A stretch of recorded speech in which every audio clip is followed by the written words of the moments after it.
Monday edition of PFTPM, our first show after the best 2 days of football ever. That is not an understatement. That is not hyperbole or an overstatement, as the case may be.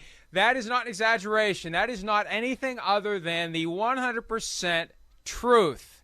Charean, I assume you agree with me. We've never seen anything like that. Not even the Hail Mary that you experienced December 28, 1975 can surpass the 4 games of craziness that we saw yesterday.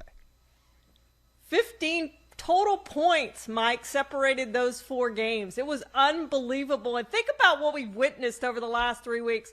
I said it at the time, but that Raiders-Chargers game, the final game of the regular season in Week 18, was the greatest regular season game I've ever seen. Then the next week, the wild card weekend, was a huge disappointment to me. I just thought all the games were bad. And then we get this, the greatest weekend in the history of football. The only thing I'm kind of sad about, it's all downhill from here. I just don't know that the championship games and the Super Bowl can live up to what we just witnessed in these 4 games.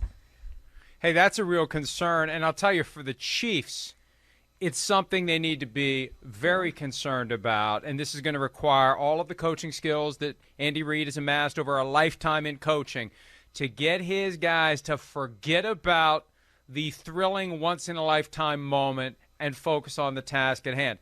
I think about the Minneapolis Miracle from 4 years ago, what happened to the Vikings the following week. They got blown off the field by the Philadelphia Eagles. We've seen other memorable division-round games, other than the Hail Mary, because the Cowboys did beat the Rams the following week to advance to the Super Bowl. But the Immaculate Reception the week after that, the Steelers lost to the Dolphins.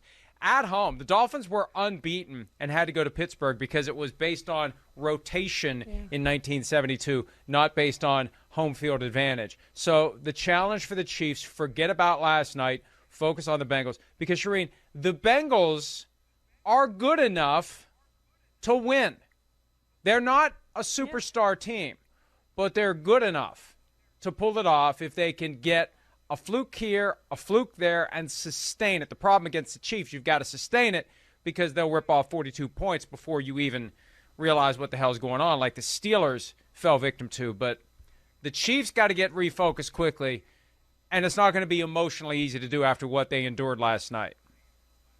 Yeah, no question. And the Bengals know they can beat the Chiefs because they did it just a few weeks ago. So they have that in their heads going to the game. Absolutely. The Chiefs have to move on from that game. 24-hour rule, that game's history. You move on to the next one. This is a veteran team. They've been here a bunch, as we know, 4th consecutive AFC championship game.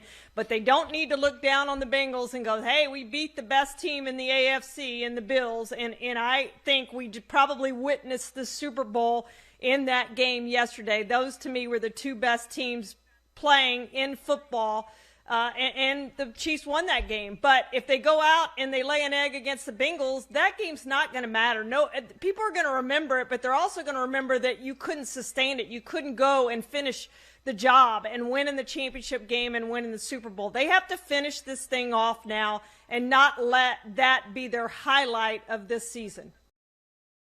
Hi, I'm Mike Tirico, and thanks for watching. Make sure to hit subscribe for the latest news and highlights from NBC Sports.